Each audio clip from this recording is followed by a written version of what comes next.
Okay, welcome, church. Well, Again, the mighty name of Lord Jesus Christ. amen.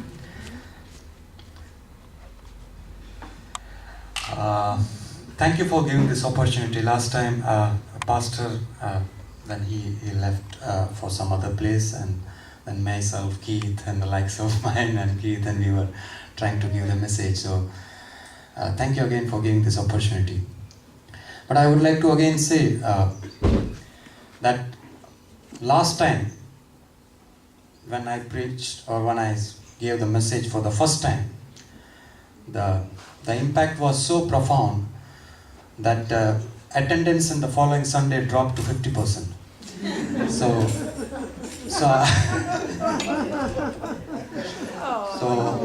this time, please don't hold me accountable for the next Sunday. I don't know how it will go. But I know your prayers are there with me, so thank God for them. Amen. We all pray day in, day out for various requests, needs and desires. But sometimes when some of us pray, like God, give me admission for this university, it doesn't get granted. Sometimes we ask, get me healed for so and so illness. Nothing seems to change. Some would have prayed for that particular man or woman to make their life partner. It doesn't seem to work. Some people even pray to win a lottery, award, promotions, salary hikes, and many other things which can enrich their lives. Some may even bargain that if God, you answer me this prayer and I will pledge you so and so. Some would even start attending the church very religiously to get the deal done. Some would pledge to an extent that answer this prayer and then I would not ask anything else. Some would pray for their closed ones who are suffering, but nothing seemed to happen. No relief in sight. We seem to get no response and there seems to be no solution to a problem or request. Only thing which remains is just plain disappointment. Frustration, helplessness, and slowly the joy from our life drains out. And it eventually starts shaking our faith.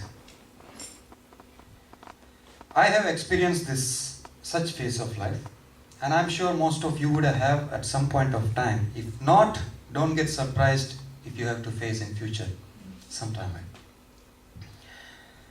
Now, when you face such things, that's when you start introspecting what could be the reason why it's not being heard, my prayer. It could be maybe I might not have pleased God in some way or other. Or it could be my past sins are coming my way to get my prayers answered. Or some of my behaviors were not God-liked. Some may also think, I know God is mighty, He can do mighty things. But maybe He doesn't think that I deserve this request to be fulfilled. So many things start crossing up in your mind. Have any of you felt any time like this before? There you go, I did. And hence, I would like to briefly touch upon this subject and try to briskly check it out, whether how we can analyze and interpret this thing. So the subject for my message today is the unanswered prayers and approach and the significance.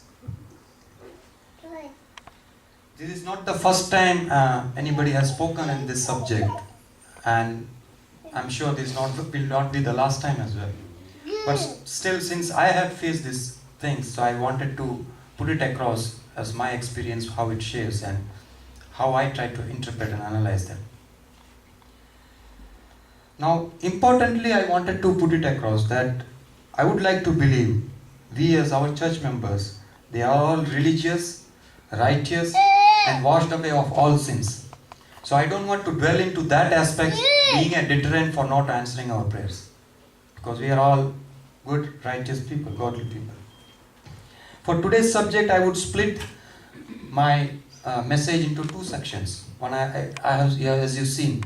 One is an approach, the other is the significance of unanswered prayers. So I would like to start with the approach for the prayers. Now praying alone, we all do at one point, some point of time we do it, praying alone to the God, one-to-one conversation without any disturbance. It has its own merits and we should continue doing that. However, there are other ways as well when our prayer needs become very desperate. We can try it out. So, I would like to put across my first point.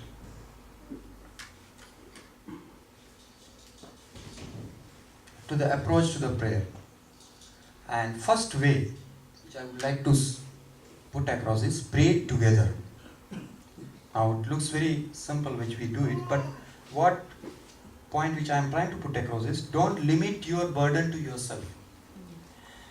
Could be your church member. You need not have a big group gathering, but at least some of few of them where you can confide yourself. It could be your family members or your church members or somebody you can confide with. But pray together. Brother Victor last time when he preached a few weeks ago, he gave the message on we being the body of Christ.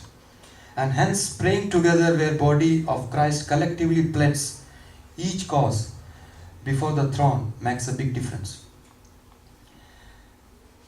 Matthew chapter 18 verse 19 to 20. It says, whenever two of you on earth agree about anything you pray for it, it will be done for you by my Father in heaven. For where two or three come together in my name, I am there with them. It says, come together in my name and I am with them. Let's see what psalmists say. Oh, magnify the Lord with me, and let us exalt his name together. I sought the Lord, and he heard me, and he delivered me from all my fears. Let me share some example. We all might be knowing the story of Daniel. He was in a desperate situation wherein there was a king. He has some dream and he forgot the dream. But he wants somebody to interpret that dream. Otherwise he is ordering every wise man to be killed. Now that includes Daniel as well. Very desperate situation. What did he do? He went and prayed with his friends. And God had heard him. There is another example on the Job episode. Job is a big chapter in Bible and especially Job's episode is much more prominent for unanswered prayers. Because the whole stretch he says, I did this, I did that, but God didn't hear me. So that's why I wanted to quote from him as well. And now, if you go through it, what Job's story it says, the Lord at the end, when Lord comes into picture, he answers his friend, Eliphaz the Temite. Lord said to Eliphaz the Temite, my wrath is kindled against thee and against thy two friends, for ye have not spoken of me the thing that is right. What does it mean? It means God expects your friend to behave in a certain manner when somebody is down. He wants his friends to rally around him and pray together. So that these were the facts I wanted to put it across, the importance to give of together or collective prayers.